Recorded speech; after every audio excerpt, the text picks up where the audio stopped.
Konsili Yerusalem dipimpin oleh Paus Roma. Kisah Para Rasul mencatat sebuah konsili yang diadakan oleh gereja mula-mula di Yerusalem yang menurut klaim dari Katolik Roma dipimpin oleh Paus Roma pertama, yaitu Simon Petrus. Tetapi benarkah demikian? Benarkah konsili Yerusalem dipimpin oleh Paus Roma? Yuk tonton sampai habis supaya tidak gagal paham. Yang suka dengan VT ini silahkan direpost. Tuhan memberkati. VT ini dipersembahkan oleh kemilau.org. Invest perak di Kemilau aja. Dalam Kisah Para Rasul pasal 15 ada perdebatan mengenai masalah sunat. Disebutkan di situ bahwa beberapa orang dari Yudea mengajarkan bahwa keselamatan bergantung pada hukum sunat dan adat istiadat yang diwariskan oleh Moshe.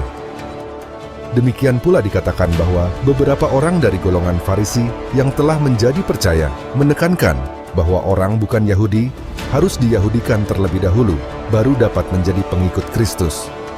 Untuk membahas permasalahan ini, diadakanlah Konsili Yerusalem yang dihadiri rasul-rasul dan para tua-tua saat itu.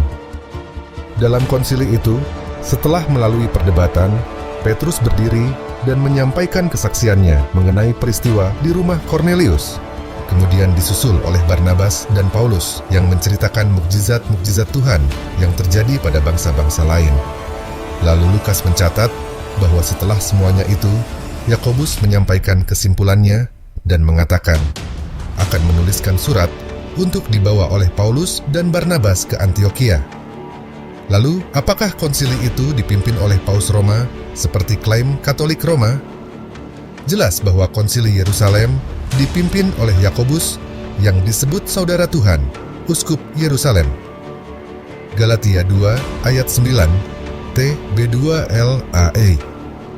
Setelah melihat anugerah yang diberikan kepadaku, maka Yakobus, Kefas dan Yohanes yang dipandang sebagai tiang utama jemaat berjabat tangan dengan aku dan dengan Barnabas sebagai tanda persekutuan, supaya kami pergi kepada orang-orang yang tidak bersunat dan mereka kepada orang-orang yang bersunat.